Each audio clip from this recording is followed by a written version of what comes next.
మునుపటి భాగంలో ఈ తస్మికా పిశాచి ఆ పొట్టి దయ్యాలు రెండింటిని అతి సూక్ష్మ రూపాలుగా మార్చి ఈ రంగన్న శరీరంపైకి ప్రవేశపెట్టింది. అంతేకాకుండా ఆ మేక రూపంలో రంగన్నని ఈ ఊర్లో జరిగే ప్రతి చర్యని కూడా తనకి పూర్తిగా వివరించమని చెప్పింది. ఇదిలా ఉండగా మంత్రాల వద్దను కలుసుకున్న తన అనుచరుడైన కంకరుడు ఈ ఊళ్ళో జరిగే పరిస్థితిని మొత్తాన్ని మంత్రాలకు తెలియజేశాడు. ఆ మాటలు విన్న మంత్రాలవ్వ ఈ ప్రేతాత్మ తాళపత్రి పెట్టికి సంబంధించిన రహస్యమంతా ఒక భయంకరమైన ప్రదేశంలో తాటి చెట్టు త్వరలో దాగి ఉందని, దాని చుట్టూ భయంకరమైన ఎన్నో మహా పిశాచాల్లాంటివి కాపలాగా ఉన్నాయని, దానికి ఎటువంటి భయము లేదని మంత్రాలవ్వ తన శిష్యులతో చెప్పింది. ఆ మాటలు విన్న ఆ యొక్క కింకరుడు నేరుగా ఊర్లోనికి చేరుకున్నాడు. తస్మికా పిశాచి చెప్పిన విధంగానే మేక రూపంలో ఉన్న ఈ రంగనతో పాటు ఆ పొట్టు దెయ్యాలు కూడా నేరుగా ఊర్లోనికి చేరుకున్నాయి. అది సరిగ్గా రాత్రి సమయం కావడంతో ఈ తాటికల్లు వీరయ్య తాటి చెట్టు ఎక్కుతూ ఏవో శబ్దాలు చేస్తూ ఉన్నాడు. అది గమనించిన ఈ యొక్క రంగన్న ఈ పొట్టు దెయ్యాలతో ఇలా అంటూ ఉన్నాడు, ఇదిగో పొట్టు దెయ్యాలారా, ఇతనే తాటికల్లు వీరయ్య. ప్రతిరోజు ఈ తాటి చెట్టుపై ఎక్కి ఈ తస్మికా పిశాచి పంపే ఆ దయ్యాన్ని ఇక్కడే నాశనం చేస్తాడు. అసలు ఏం మహిముందో ఏమో తెలియదు అతని దగ్గర. ఆ చెట్టుపై నుంచి తాటికల్లు కుండతో పోయేసరికి ఊరు అంతా అగ్నితో మండుకుంటూ వచ్చిన ఆ పిశాచి ఇక్కడికి వచ్చేసరికి బూడిదలా మారిపోతుంది. ఆ అడవి మనిషి ఎక్కడి నుంచి వస్తున్నాడు కూడా నాకు ఇంతకాలం తెలియదు. కానీ ఆ దయ్యం ఎందుకు మరలా చనిపోయి మళ్ళా యథావిధిగా బతుకుతుందో నాకు అర్థం కావట్లేదు. ఈ తాటికల్లుకు వేరే ఏ శక్తి ఉందో నాకు అర్థం కావట్లేదు. పొట్టు దయ్యాలారా, ఇది మీరే కనుక్కోవాలి అని ఈ మేక రూపంలో రంగన్న ఆ పొట్టు దయ్యాలతో చెప్పాడు. ఆ మాటలు విన్న పొట్టు దయ్యాలు రెండు గట్టిగా నవ్వుతూ ఈ రంగన్నతో ఇలా అంటూ ఉన్నాయి, ఒరే రంగన్న, నీకు అప్పుడే భయం మొదలైంది కదూ. తస్మికా పిశాచి ఇచ్చిన సమయంలో నువ్వు కనుక ఈ ఊరి రహస్యాన్ని తెలుసుకోకపోయినా, ఆ ప్రేతాత్మ శక్తి పెట్టిక ఎక్కడ ఉందో తెలుసుకోపోయినా నీకు పునర్జన్మ లేకుండా చేస్తాదని నీకు భయంగా ఉంది కదూ. సరే సరే, మీకు మేము సహాయం చేస్తాం. ఈ యొక్క తాటికల్లు వీరయ్య గురించి తెలుసుకోవడం ప్రయత్నం చేద్దాంలే. ఇంతకీ ఈ ఊర్లో ఈ తాటికల్లు వీరయ్య ఎక్కడ ఉంటాడో, అసలు ఏం చేస్తూ ఉంటాడో ఎప్పుడైనా తెలుసుకున్నావా? ఆ విషయం ముందు త్వరగా తెలుసుకో. ఆ తరువాత వీడి సంగతి మనం తెలుద్దాం అని ఈ యొక్క పొట్టు పిశాచాలు మేక రూపంలో ఉన్న రంగన్నతో చెప్పాయి. ఆ మాటలు విన్న ఈ రంగన్న ఈ పొట్టు పిశాచాలతో ఇలా అంటూ ఉన్నాడు, నిజమే పొట్టు పిశాచాలారా, మీరు చెప్పింది నిజమే. ఈ తాటికల్లు వీరయ్య అసలు ఊర్లో ఎక్కడ ఉంటాడో, అసలు ఎలా ఏముంటాడో, ఏం చేస్తాడో కూడా తెలియదు. పగటిపూట మాత్రం ఊర్లో ఎక్కడా కనిపించడు. సరిగ్గా రాత్రి ఇదే సమయం అయ్యేసరికి ఊర్లో ప్రత్యక్షమవుతాడు. ఇంతవరకు నేను ఎప్పుడూ ఈ తాటికల్లు వీరయ్యని పగటిపూట చూసింది పోలేదు. అతనితో ఎవరూ మాట్లాడడం కూడా నేను చూడలేదు. సరే, ఇతని దగ్గర ఉన్న ఆ మాయేంటో తెలుసుకుందాంలే. ఈ కాస్త కొద్ది సమయంలో ఇక్కడికి మీ తస్మికా పిశాచి పంపే ఆ పిశాచి కూడా వస్తుంది కదా. మీరే చూడండి, ఈ తాటికల్లు వీరయ్య తన చెట్టులోంచి ఆ తాటికల్లును పొయ్యగానే ఆ పిశాచి ఇక్కడికిక్కడే భస్మమైపోతుంది. ఇదంతా మీరు నేరుగా చూస్తే అసలు వాడి శక్తి ఏంటో మీకు తెలుస్తుంది అని ఈ రంగన్న పొట్టి పిశాచాలతో చెప్పాడు.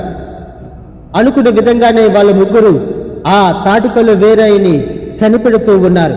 సరిగ్గా కొద్ది సమయానికి ఈ తాటికల్లు వీరయ్య దగ్గరికి మంత్రాలవ శిష్యుడైన ఈ కర్ణికుడు ఒకరికి ప్రత్యక్షమయ్యాడు. ఈ తాటికల్లు వీరయ్యతో ఈ కర్ణికుడు ఇలా అంటూ ఉన్నాడు, వీరయ్య, నువ్వు ఏమీ కంగారు పడవలసిన పడలేదు.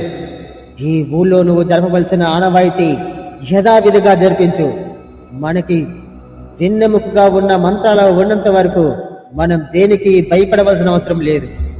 ఇప్పుడు మరి కొద్ది క్షణాల్లో ఆ తస్మికా పిశాచి పంపే ఆ ప్రేతాత్మని యథావిధిగా నేను ఇచ్చే ఈ పవిత్రమైన జలంతో దాని తలపై పోస్తే ఆ పిశాచి ఎక్కడికక్కడే తిరిగి మరలా బూడిదలా మారిపోతుంది. ఇది ఎన్నడూ జరిగే విధంగా కన్నా చాలా గొప్ప శక్తిగా మారుతుంది. మంత్రాలవ మరికొద్ది రోజుల్లో ఈ మిగిలి ఉన్న ఈ తస్మికా పిశాచిని కూడా పూర్తిగా నాశనం చేస్తానని చెప్పింది. ఈ మాయాజలం నీకు ఇచ్చే ప్రతిరోజు ఈ మాయాజలంతోనే ఈ తస్మికా పిశాచి పంపే ఆ ప్రేతాత్మ శక్తిని పూర్తిగా నాశనం చేయగలుగుతున్నా. ఈ సంగతి తెలుసుకొని ఆ తస్మికా పిశాచి ప్రేతాత్మ శక్తి పెట్టి యొక్క రహస్యం తెలుసుకోవడానికి చాలా ప్రయత్నాలు చేస్తూ ఉంటాది. కానీ అందుకు ముందడుగుగా మన మంత్రాలవ్వ ఆ ప్రేతాత్మ శక్తి పెట్టికి రహస్యం అంతా ఒక చోట భయంకరమైన ప్రదేశంలో రహస్యంగా నిక్షిప్తపరిచింది. దాని దగ్గరికి వెళ్ళడం అసాధ్యం. ఇక నువ్వు చింతించుకో వీరయ్య, ఎప్పటిలాగే నువ్వు జరిగే ఈ పనిని సక్రమంగా నిర్వర్తించు అని చెప్పి ఆ కర్ణికుడు అక్కడి నుంచి అదృశ్యమైపోయాడు. ఈ మాటలన్నీ నేరుగా రంగన్నకి వినిపిస్తూ ఉన్నాయి. రంగన్న ఈ పొట్టి పిశాచాలతో ఇలా అంటూ ఉన్నాడు, అరే ఎవరి వింత మనిషి గాల్లో ఎగురుకుంటూ వచ్చి వేరేతో మాట్లాడుతున్నాడు. ఇదిగో పొట్టి పిశాచాలరా, మీకు ఏమైనా అతని మాటలు గాని అతను కనిపించాడా? నాకు మాత్రం అతను మాట్లాడిన మాటలు అతను చాలా స్పష్టంగా కనిపించాయి. మీకు ఏమైనా కనిపించిందా అని ఈ యొక్క రంగన్న ఆ పొట్టి పిశాచాలని అడిగాడు. ఆ మాటలు విన్న పొట్టి పిశాచాలు రంగన్నతో ఇలా అంటూ ఉన్నాయి, ఎగిరే మనిషి ఆడవేట్రా అక్కు పక్షి, అక్కడ ఉన్నది తాటికల్లో వేరే తప్ప మరొక వ్యక్తి అక్కడ లేడు కదా, నీకు మతి భ్రమించినట్టుంది. అవునవునులే, మానవ రూపంలోంచి ఇప్పుడు మేక రూపంలోకి మారావు కదా, అందువల్ల నీ పూర్తి సరిగ్గా పని చేయలేనట్టుంది. అందుకే ఒకరు ఇద్దరుగాను, ఇద్దరు ఐదుగురుగాను ఎగిరే మనిషి నడిచేలాగా, నడిచే మనిషి ఎగిరేలాగా కనిపిస్తున్నట్టుంది. వీడికి బుద్ధి మోకాల్లోకి వెళ్ళిపోతుంది టింబక.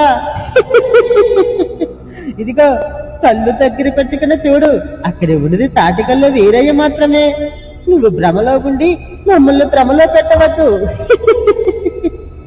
అని ఈ పొట్టి పిశాచాలు చాలా గట్టిగా నవ్వుతూ ఈ రంగన్నతో చెబుతూ ఉన్నాయి.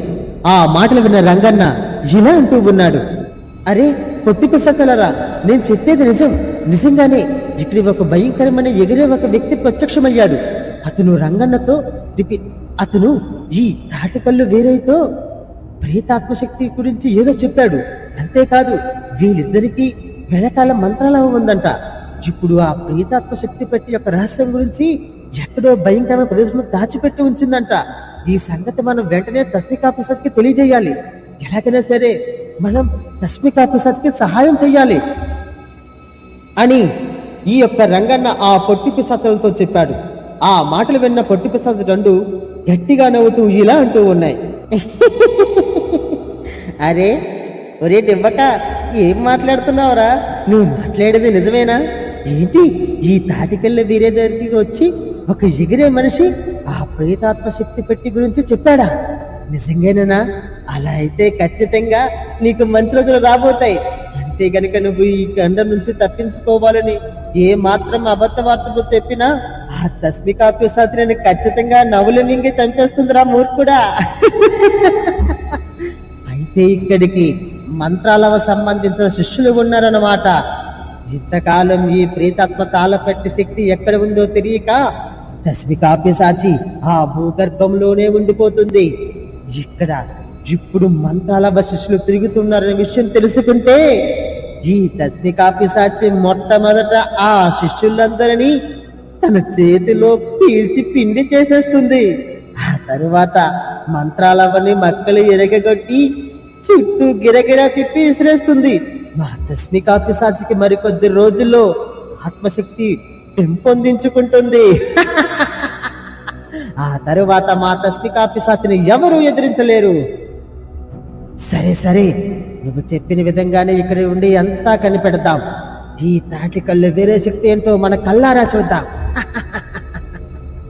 అని ఆ రెండు పొట్టి దయ్యాలు ఈ మేక రూపంలో ఉన్న రంగనతో చెప్పాయి. కొద్ది సమయానికి అనుకున్న విధంగానే ఈ తస్మికా పిశాచి పంపిన ఆ ప్రేతాత్మ ఊరు అంతా తిరుగుకుంటూ వచ్చి సరిగ్గా ఊరి పొలిమేరలో ఉన్న ఈ తాటి చెట్టు దగ్గరికి వచ్చేసరికి వీరన్న తన చేతిలో ఉన్న ఆ తాటికలను ఒక్కసారిగా ఆ పిశాచి తలభాగంపై పోశాడు.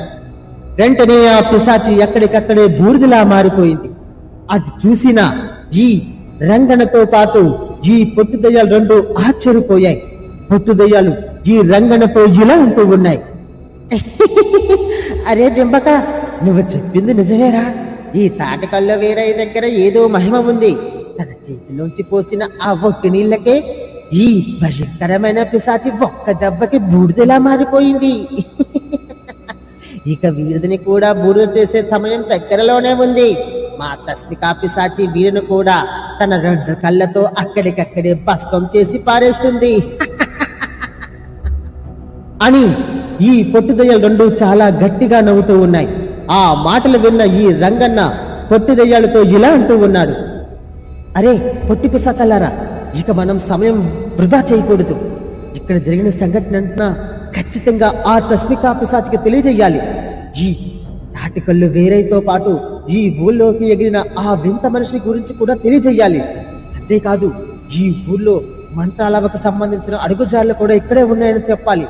ఆ ప్రేతాత్మ శక్తి పెట్టి గురించి రహస్యమంతా ఒక భయంకరమైన రహస్య ప్రదేశంలో దాగి ఉందని మంత్రాలవకి జాడ తెలియకుండా ముందుగానే మన తస్మికా పిశాచికి తెలియజేయాలి అని ఈ రంగన్న పొట్టు దయ్యాలతో చెప్పాడు.